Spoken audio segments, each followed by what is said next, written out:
베트남을 순례하도록 하겠습니다. 베트남은 땅도 크고 또 할 얘기도 많고 해서 베트남이 조금 더 시간이 제가 걸립니다. 베트남은 잘 아신 대로 수도가 하노이입니다. 옛날 공산 정권 시절 때는 이게 월맹이었고 월맹의 수도가 하노이지 않습니까? 지금은 1975년 이후에 이 미국과 이게 전쟁에서 미국이 사실 패전했습니다. 그래서 도저히 월남전 이 정글 전쟁에는 그들이 이길 수가 없어요. 그 75년도에 다 철수하고 간 곳에 이게 공산화됐습니다.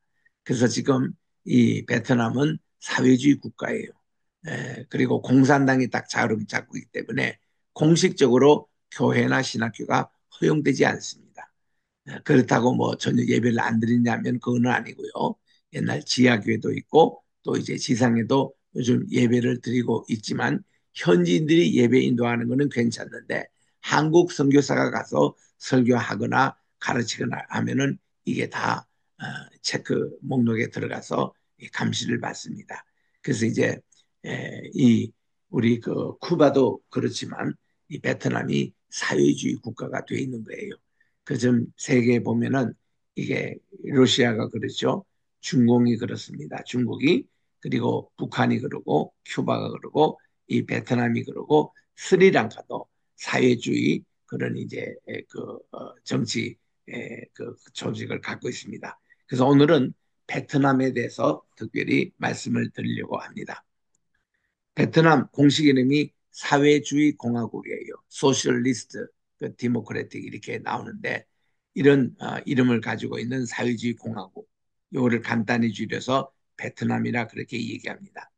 주요 도시로는 하노이, 거기가 현재 수도로 있고 호치민, 옛날에 월남 남쪽에 있을 때 여기가 사이공이었습니다. 사이공이 지금은 호치민시로 바뀌었어요. 호치민은 누군가 하면은 통일된, 그러니까 공산주의로 통일된 베트남의 주석입니다. 지금은 별세했습니다. 또 다낭이 있어요. 하이퐁이 있습니다. 호이안이 있습니다. 사파가 있습니다. 후에 등이 있어요. 그래서 이 베트남은 북쪽으로는 중국과 연하고 있습니다. 서쪽으로는 라오스 및 캄보디아와 연하고 있고 그리고 동쪽과 남쪽에는 인도양 있어서 남중국해와 만나고 있는 것입니다. 그래서 여기는 노란 별 하나 이것이 전체 국기입니다. 베트남의 명칭은 어디냐면은 월족으로 화남 지역에서 월나라와 초나라를 건국한 백월이며 베트남의 국명인 비엔남 요거에 이제 비엔남이 앞으로 가고 남비엔 이래 가지고 월남이라고 예전에 했습니다. 그래서 이것은 베트남 북부에서 아시아 남부에 이르렀던 BC 2세기의 고대 국가 남미에 대해서 유래했다고 그럽니다. 그래서 이 비엣이란 비엣 이것이 백월족을 뜻하는 말인데 이제 지금은 돌아가셨습니다만은 예전에 이제 그 영문학자이기도 하고 소설을 썼던 최인호 작가가 있습니다. 이분의 제4제국이라는 이 시리즈 역사 시리즈 역대 대소설이죠. 거기에 네 권을 쓴 걸로 기억하는데 그때의 이 책에 보면은 이 베트남이 옛날에 백제였다라는 그런 옛날 기록을 찾아서 그렇게 주장을 하곤 합니다. 그래서 이 베트남은 우리와 턱 유사한 점이 참 많습니다. 먼저 이 동남 아시아에 가보면 거의 다 모든 나라가 불교가 들어갔는데 소승불교가 들어갔습니다. 소승불교는 아시는 대로 이렇게 불교 가운데서도 보살 중심으로 구제 사업하고 또 이렇게 많은 평민들 그걸로 하에서 이렇게 하는 이런 소승불교 구원관도 조금 이렇게 제한돼 있죠. 이런 소승불교인데 베트남만이 대승불교예요. 우리나라처럼.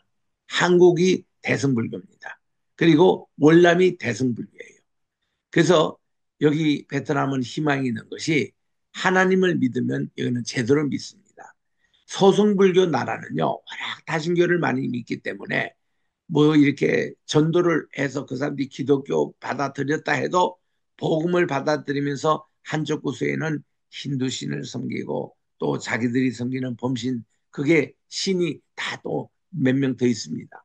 이런 식으로 소승불교는 굉장히 다신주의인데, 이제 이 대승불교는 이게 그 어떤 유일신 쪽으로 갈 수 있는 그런 경향이 많습니다. 그래서 이 대승불교를 베트남에서는 이렇게 하기 때문에 이분들이 한번 복음을 제대로 심어 놓으면은 소승불교처럼 쉽게 뭐 변절하거나 이 기독교 복음을 떠나거나 그렇지는 않습니다. 훨씬. 그리고 이분들이 우리나라 백제피가 또 있기 때문에 우리하고 통하는 게 참 많습니다. 문화적으로나 그런 생활적으로. 그래서 우리 베트남 할 때 이 남도 우리 한문 발음하고 똑같잖아요. 남쪽. 그렇죠? 이런 월남. 그래서 예전에 그 남쪽은 월남이라 그랬고 이게 이제 이 단양 중심으로 북쪽은 우리 월맹이라고 그렇게 했지 않습니까? 그래서 미군이 월남에서 이렇게 참 월남을 지키려고 프랑스 그 지배 끝나고 나서 이제 미국 주도하에 1964년부터 1975년까지 11년 동안 베트남 전쟁이 있지 않습니까? 그런데 미국이 여기서 월맹군들과 싸울 때에 정글 이게 전투 그리고 메콩강 전투에서 결국은 패전합니다. 이, 이 월맹군들은 이 땅굴 작전을 하고요. 그 지금 또 그게 전쟁터에 가보면은 이 땅굴을 여러 개 볼 수가 있는데 기가 막히게 이런 거를 해놨습니다. 그래서 정글 지역의 전투에 미국 해병대들이 약했던 거죠. 그래서 이런 것은 오히려 우리 한국이 여기 참전하면서부터 한국 군대가 백마부대, 뭐 청룡부대 이런 한국 그 부대가 더 전과를 많이 올렸습니다. 그리고 이상하게도 베트남 사람과 우리 한국 사람이 예전에 백제 시대에서 그런지 피가 뭐 통하는 게 뭐 있는 것 같아요. 그래서 이 베트남에서는 은근히 참 한국을 좋아합니다. 한국을 따이안이라 그래서 따이안에서 군대들도 환대했고 그때 많은 군무원들이 이 월남전에 들어갔거든요.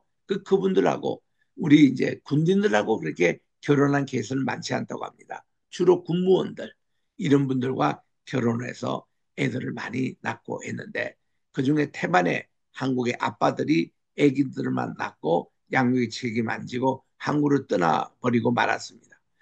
그래서 제가 30여 년 전에 그때는 한인들도 여기 별로 없을 시절입니다. 그때 미국 선교사와 함께 베트남 선교 상태를 이제 살피려고 갔을 때에 그때 제가 한국에서 왔다는 걸 알고 따이한 따이한 하면서 아이 몇 사람이 오는데 이 사람이 우리 한국 아버지를 가진 애들이에요. 그 수가 엄청 많더라고. 그러면서 이런 얘기를 해요. 한국을 무조건 좋아한다고. 어? 그리고 한국의 김치도 참 좋아하고 한국 음식을 너무나들 좋아해요. 그래서 그때 호치민에 갔을 때의 옛날 사이공이죠. 참 마음 아팠던 것은 그 호치민의 그 옛날 월남전 그 이게 박물관에 있더라고. 그래서 이제 거기에 선교사님과 같이 갔는데 미군 이제 선교사님이죠 미국. 그런데 그 고엽제 그 장면을 이렇게 밀랍으로 딱 이렇게 해놨는데 너무 마음이 아프더라고요. 그 고엽제가 결국은 이 정글 전투에 취약했던 미군들이 이게 풀 이거를 다 없앤다고 뿌렸던 것이 고엽제랍니다. 그래서 풀은 제거될지 모르지만은 그 고엽제가 뿌려지니까 많은 군인들이 시원하잖아요. 그뭐 샤워하는 기분으로. 그 고엽제를 맞았다는 거예요. 맞아 모든 사람들이 고엽제 후유증에 걸려가지고 사망도 되고 또 기형아도 생기고 또 이걸로 평생 고생하는 분들이 지금 한국 분들도 아직 계십니다. 고엽제로 인해 가지고 정말 어려움을 당하는 분들이 지금 또 우리 한국에 있고 미국에도 있습니다. 그래서 한국 해병대 전후에 가보면은 고엽제 피해를 입은 사람의 모임이 지금도 따로 있어요. 그 지금은 정부에서 이게 원호청에서 이렇게 그게 연금이 나옵니다. 미국도 마찬가지예요. 고엽제가 엄청 참 무서운 거였더라고. 그래서 이게 정글 없애려고 그 고육지 빌리다가 그 사람이 그냥 그게 이게 휩쓸려 가지고 고육지도 맞은 여인들이 아기를 낳지 못합니다. 또 아기를 낳지만 기형아를 낳아요. 이 고육지입니다. 이게 원자탄 원자 그 피폭 비슷한 그런 어떤 그보다도 더 심각한 그런 시장 고엽제. 그 박물관이 호치민에 있습니다. 아, 그거 이렇게 들고 나면요. 마침 우리 그 유대인들이 히틀러 학살 밑에서 했던 그렇게 이 야드 바셈 이런 이 뭡니까 옛날에 홀로코스트 뮤지엄 이렇게 방문할 때 느꼈던 것과 같이 이 고엽제 박물관 참 마음이 아파요. 그리고 그 옆에 있는 나라 캄보디아에 가면은 공사나 될 때 그때 킬링필드라고 그렇게 많은 사람들 지식인들이 죽었잖아요. 인구의 3분의 1이 죽음을 당합니다. 그중에 첫째 종교인들이 처형을 당해요. 지식인들이 처형을 당합니다. 그리고 조금 뭐 좀 글자를 좀 아는 사람들이 그다음 처형당하고 국민의 3분의 1이 죽었던 그 현장 거기 가면 지금도 무시무시해요. 해골로 가지고 막 탑을 쌓습니다. 킬링필드에 가보면. 그래서 이 캄보디아의 킬링필드 이쪽 올라면은 이렇게 고엽제 박물관 참 이런 데 갔다 오면요 며칠 밥을 못 먹어요. 그 정도로 참 비참합니다. 그 전쟁에 그리고는 또 이 월남에 지금도 가보면은 옛날에 월맹과 월남이 싸웠을 때 그 전투 현장이 지금도 있는데 거기 가보면 월남도 많이 땅굴을 팠어요. 땅굴을 파고 이거는 다 이게 미군이 그때 전투에서 약했던 것이 기습 공격이에요. 이 정글에서 이렇게 쳐들어와 가지고 갑자기 그냥 쳐내려오는데 시도 때도 없이 거기에서 이제 미군이 10일 동안 버티다가 결국은 항복했지 않습니까? 그 중에 이제 한국 군인들도 많이 전사하고 했습니다만은 좌우지간 이 월남은 그런 아픔이 있는 곳입니다. 그래서 우리 맨 밑에 보니까 한국어권에서는 월남과 베트남이라는 나라 이름을 사용하고 대한민국 표준어에는 1965년까지 비에트남 이렇게 쓰다가 베트남으로 이제 오늘까지 공식 부르고 있습니다. 그래서 우리 베트남이 공식 지도고 우리 지도를 보기 전에 전체 우리 베트남 여러분만 찾아보십시오. 중간에. 그리고 그 옆에 있는 나라가 태국이죠. 그리고 라오스가 있습니다. 미얀마는 직접 국경이 닿지는 않습니다. 그리고 이 중국의 북쪽에는 다 중국입니다. 베트남의 북쪽은 중국입니다. 원난성, 광시성, 관동 이렇게 있어서 그렇고 그리고 베트남의 옆에 나라가 필리핀입니다. 필리핀하고 베트남이 가까이 있죠. 배로도 물론 이동합니다. 그리고 이제 베트남과 이 필리핀의 남쪽에 있는 나라가 말레이시아입니다. 말레이시아고 그게 보르네오 섬은 또 인도네시아입니다. 그래서 이렇게 돼 있는 이것이 이제 가시노글인데 잠시 오른쪽에 있는 지도를 보겠습니다. 그게 맨 위에 하노이가 나오죠. 이거는 옛날 월맹국의 수도였습니다. 그래서 이게 공산화되고 나서 1975년도 지금도 수도가 하노이입니다. 하노이 그 밑에 해변가의 도시들이 보면 하이퐁, 남딘, 빈, 후에, 다낭, 귀농, 그리고 나트랑, 호치민 밑으로 이렇게 한대요. 호치민이 이렇게 멀리 있습니다. 그래서 이 베트남은 저 북쪽에서 남쪽까지 해안세리 길이가 1600km예요. 1600km 같으면 우리나라로 따지면 부산에서 서울이 450km예요. 또 저 서울에서 신의주까지가 400km입니다. 우리나라는 부산에서 신의주까지 가더라도 850km밖에 되지 않아요. 그거 두 배. 그 두 배 길이가 이 베트남의 해안선 길입니다. 엄청 아주 긴 해안선을 갖고 있는. 그래서 이 땅도 여기에 동남아에서는 이 중국과 인도 다음으로 이 나라가 큽니다. 큰 면적을 갖고 있는 게 베트남입니다. 지금 자세하게 이렇게 설명하겠습니다만 베트남은 인도 차이나 반도 동부 동단의 남북으로 1650km나 길게 뻗어 있습니다. 동해에 면에 있으며 동해가 인도양이죠. 최대 너비는 650km. 이렇게 남북이 1650이고 동서 제일 높은 것이 긴 것이 650km. 이 길이는 이 라오스와 맞닿은 북부 국경에서 동킹만에 이르는 거리인데 국토는 크게 5개로 분류합니다.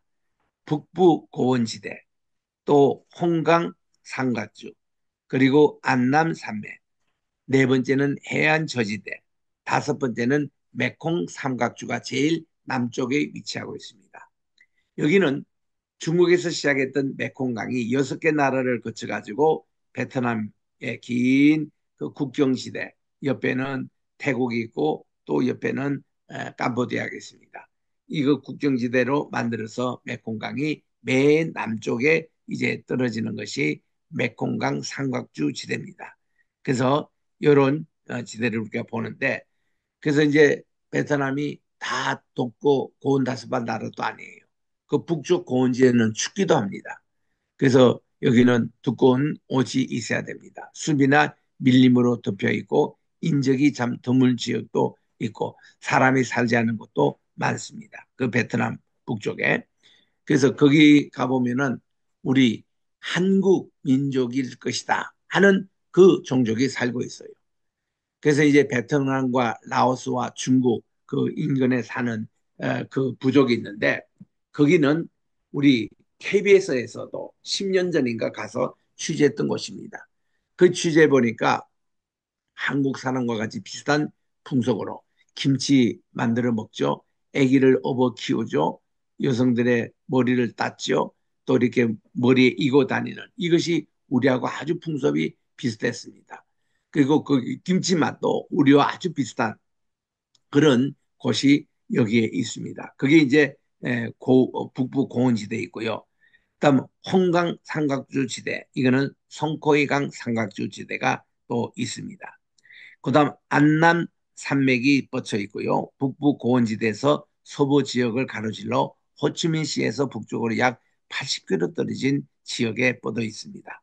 네 번째는 해안 저지대에서 이 베트남의 중동부 지역을 차지하고 있는 그 지역인데 산지에는 남중국해 쪽으로 비스듬히 비탈져 있고 송코이 강 삼각주에서 메콩강 삼각주까지 펼쳐져 있습니다. 그리고 이제 맨 마지막에 있는 그이 메콩강 저지대는 우리 곧 사진에 나옵니다. 이게 메콩강 삼각주예요.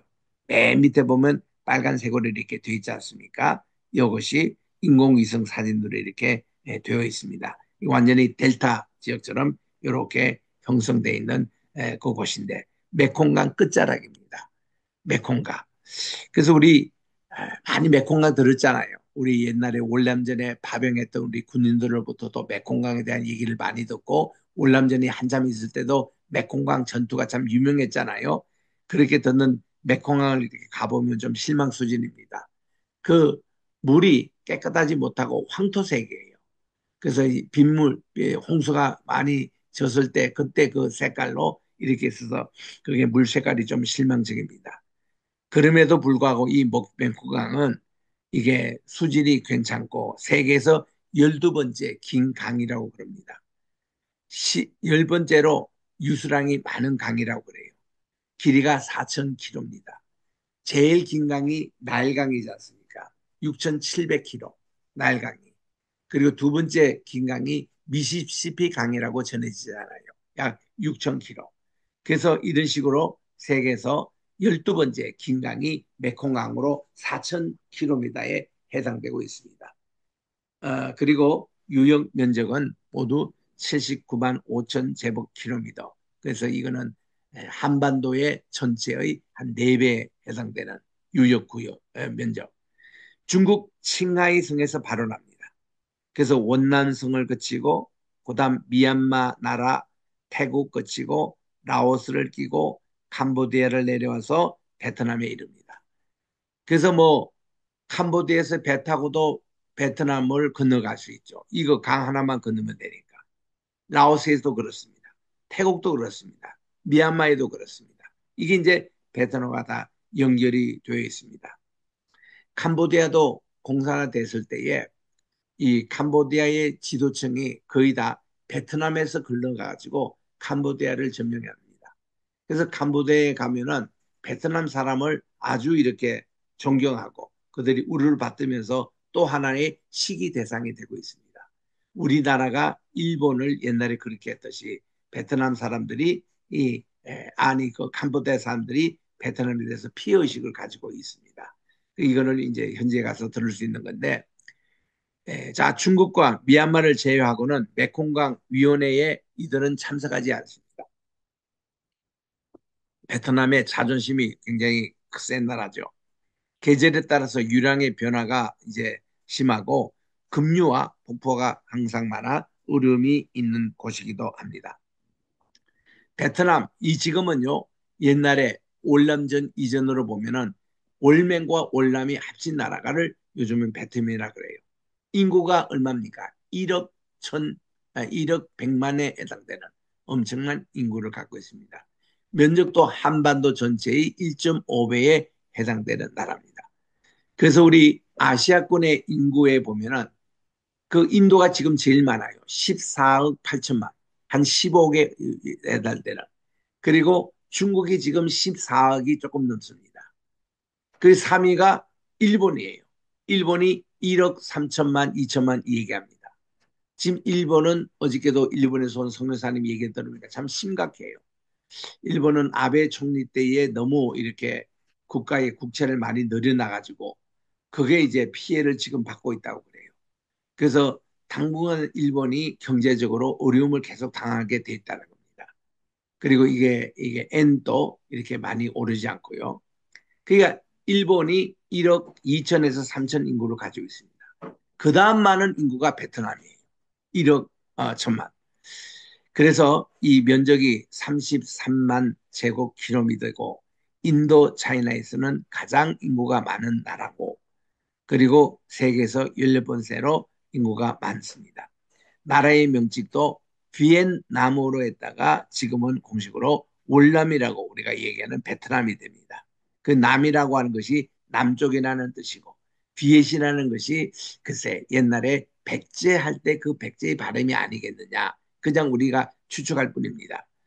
1945년부터 공식적으로 이름이 사용됐고 이 이름은 오늘날 베트남 북부와 중국 남부를 지배했던 옛 베트남 왕조인 남월남입니다. 남이라는 게 한문으로도 남쪽이고 그 나라 이름도 그대로 남이에요. 우리나라 말과 같습니다. 남의 비에 그래서 남월이라고 명칭을 거꾸로 부르는 것이 월남이 된 겁니다. 수도는 하노이고 정부 형태는 사회주의 공화제 그래서 공산당이 유일당입니다. 여기는 기독교 종교의 자유가 없습니다. 공식으로. 고대 베트남은 938년 박당 전투에서 응호 왕조의 시조인 응호구엔 이분이 55대 그 십국 중에 하나인 남한과 싸워. 남한이 우리 한국의 남한이 아닙니다. 그쪽 발음이에요. 남한과 싸워서 이겨 독립합니다. 독립 이후에 베트남의 왕조들은 지속적으로 영토를 확장하여 인도 차이나 반도의 동안을 따라 남쪽으로 국경을 넓혀갔습니다. 그래서 지금 현재 베트남의 행정구역 오른쪽부터 먼저 봅니다. 63개 성으로 이루어져 있습니다. 수도는 하노이. 그리고 이게 중요한 도시가 컨떠, 후에, 다냥, 하이봉, 호치민 이런 도시에서 상당한 수가 여러분들이 울람에 갔다가 오신 분들은 익히 아는 그런 도시입니다. 다냥 이런 데 참 유명하잖아요. 그리고 아까 나트랑 그런 거 다 이게 이제 그 성과 같은 급의 집값입니다. 베트남 정부는 가끔씩 지방을 8개 지역으로 구분을 짓기도 한답니다. 이 지방 구분은 항상 사회인 것은 아니며 이제 대체 분류로 가능합니다. 기후는 어떠냐면은 다양합니다. 주로 아열대 기후가 많죠. 그래서 고온다습합니다. 중부와 남부 지배는 열대 기후입니다. 열대 계정풍으로 5월부터 10월까지 많은 비를 몰고 오는 그런 장마비가 내리고 11월부터 4월까지는 동북 건조 기간이 됩니다. 그래서 여기는 우기, 건기로 나누죠. 북부 일부, 그건 고산지대입니다. 이때는 사계절이 나타나는 온대 지역과 같고 습도가 90% 굉장히 높은 습도를 차지합니다.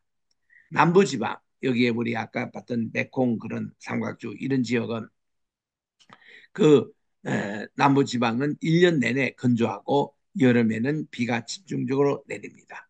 중부지방, 베트남의 중부지방 여기에는 베트남에서 가장 건조한 지역과 가장 습한 지역이 함께 자리를 잡고 있습니다. 그리고 이 산악지방은 삼각주나 또 해안 저지대보다도 대체로 기온이 낮고 비가 더 많이 옵니다. 베트남의 대외 관계와 군사 조직을 보면 먼저 오른쪽에 우리 베트남의 군사 조직부터 보겠습니다. 육군, 해군, 공군 그리고 국병수비대로 구성되어 있는 막강한 군대를 갖고 있습니다. 왜냐하면 월남전 때 있었던 그 군대 조직이 지금도 계속되고 있어요. 1950년 이후에 인도 차이나 전쟁을 통해서 프랑스, 미국, 중국 이런 열강으로부터 승리를 거두었고 캄보디아와의 전쟁에서도 승리함으로 군사력을 증명했습니다. 베트남국은 상비국만 또 44만 명입니다. 우리나라보다 조금 적지만 예비군이 540만입니다. 많죠, 예비군이. 그리고 베트남의 전체 인구가 평균 지금 연령이 40대 정도로 굉장히 젊습니다. 이게 노인층이 거의 없어요. 그러니까 이게 아주 젊은 나라입니다. 군사력을 증강하고 있지만 국방비가 없어서 힘든 상황이기도 합니다. 베트남 해군은 킬로급 잠수함 등을 이제 운영 중에 있어서 군사력이 아주 저 중국 다음으로 이 동남아에서는 막강합니다. 이런 곳에 이제 우리 대외 관계 요거를 보겠습니다. 재작년까지 2023년 12월 기준으로 베트남은 191개국과 수교 관계를 하고 있습니다. 거의 다 유엔에 속해 있는 206개 나라의 거의와 함께 이렇게 외교 관계를 맺고 있습니다. 중국과는 1992년, 미국과는 1972년 이후에 이렇게 금수존치가 칠했지만 1994년 2월 달에 해제가 되고 미국과도 이제는 이렇게 외교 관계가 있습니다. 그리고 1995년 독일, 그리고 그 해 4월 달에는 오스트리아, 대한민국과는 1992년에 수교를 합니다. 수단은 1969년부터 외교 관계를 수립했습니다.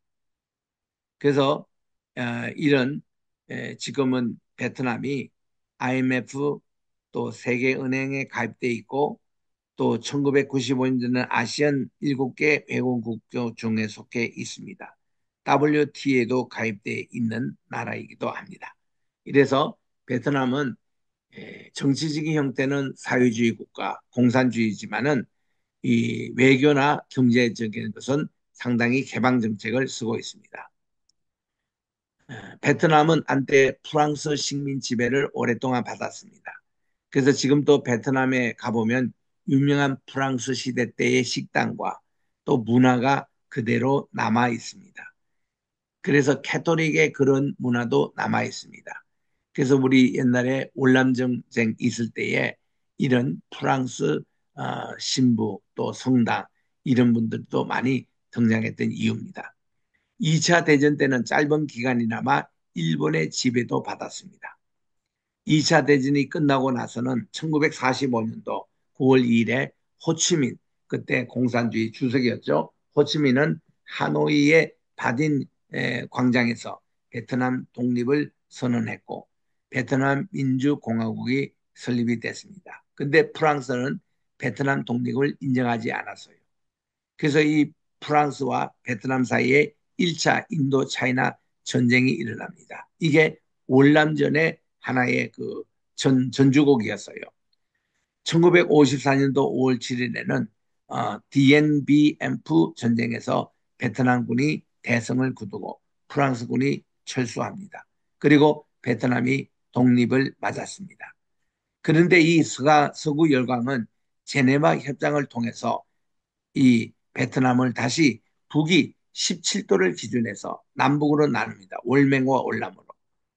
그렇게 약속했던 전국 선거를 거부한 채 응우엔 왕조 마지막 황제인 바오디아를 왕으로 내세워 베트남국을 수립을 했거든요.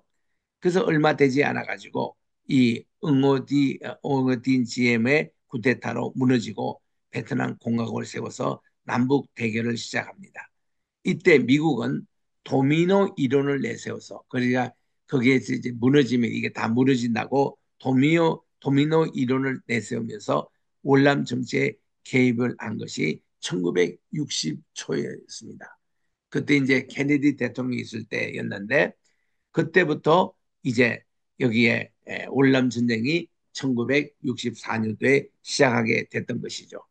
그래서 11일 동안 월남 베트남 전쟁이 시작이 됩니다.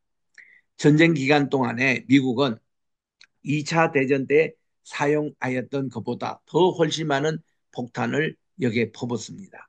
막강한 화력과 인력을 동원합니다.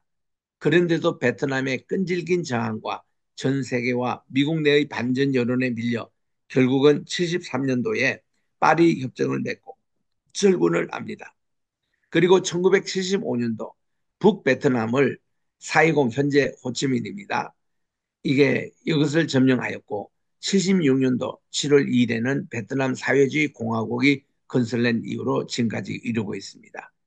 그래서 이 전쟁 후에 베트남은 전후 복구와 공산주의 경제 체제를 통한 발전을 도모하였으나 1979년도에 크메르 루즈 전쟁을 치렀고 저기 저 캄보디아 그리고 중국과의 국경 분쟁으로 인해 중국 베트남 전쟁을 치르는 등 순탄지는 않았습니다.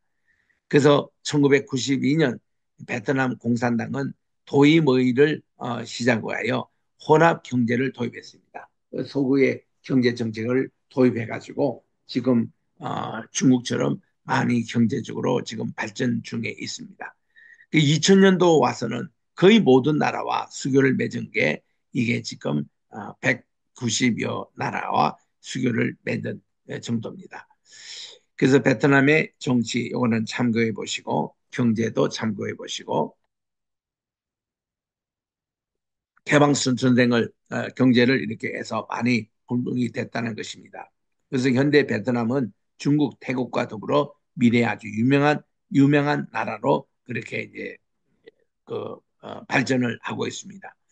그래서 베트남 제가 여러 차례 갔었는데 갈 때마다 얼마나 아주 부흥 잘하는지 몰라요. 그래서 지금 베트남이 많이 좋아졌습니다. 옛날 베트남 30년 전에 가보고 25년 전 이렇게 25년 전 우리 한국 선교사님이 또 거기 가셔서 복음을 전하고 계십니다. 그래서 제가 그때 갔던 것이 이 한배 어학원. 그때 뭐 교회를 못하니까 어학원으로 한국과 베트남 언어를 가르쳐서 한국 사람에게는 베트남 언어를 가르치고 또 베트남 사람은 한국어를 가르쳐 가지고 한국에 시집 갈 수 있는 예비 신부들이 와서 교육을 받았어요. 또 한국에서 진출한 기업체에 또 취업하기 위해서 많은 분들이 한국어를 배우기 시작했습니다. 그 외에는 K 문화가 들어가서 지금 베트남에는요, 이 한국 드라마가 보통 공영방송에 다 방영을 할 정도입니다. 그리고 실제로 많은 사람들이 한국어를 알고 있어요.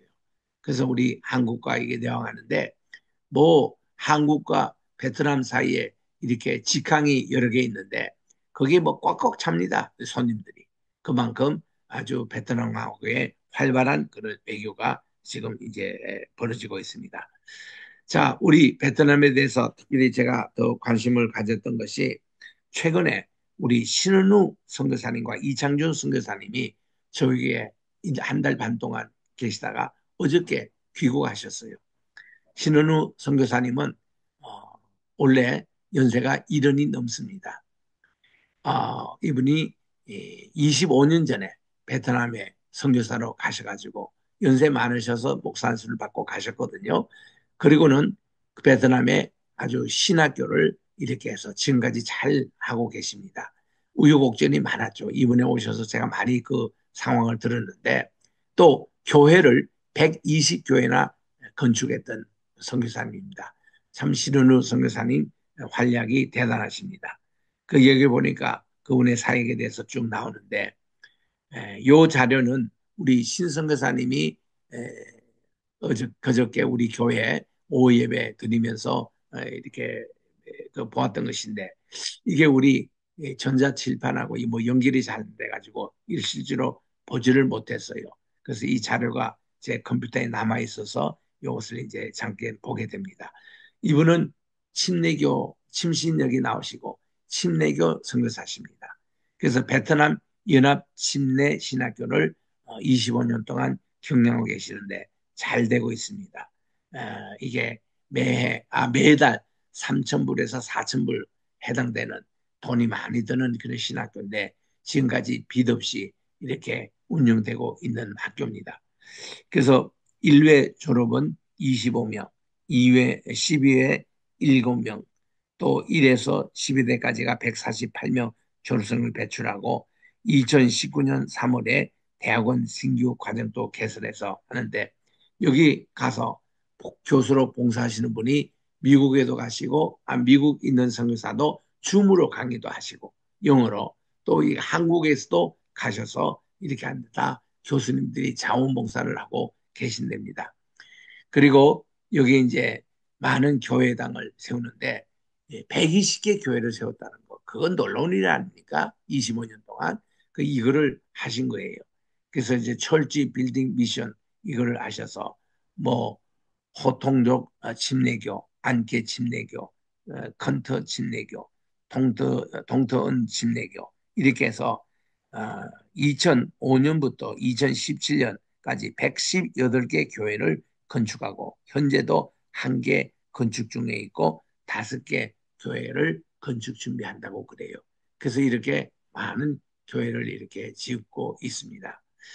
그리고 한인교회 사역을 하셨는데 우리 선교사님이 가셔서 최초 한인교회를 만드신 거죠. 그래서 거기서 쭉 사역을 하시다가 재작년에 은퇴를 하셨대요. 그 2명 목사님이 그동안 후임으로 오셨다가 그분이 한국의 큰 교회 또 분임하시고 2분 다 떠나셨대요. 그래서 이 한인교회가 조금 많이 다운사이즈 돼 있는데 이번에 이 선교사님이 우리 지금 같은 아파트에서 여기 한 달 반 계셨습니다.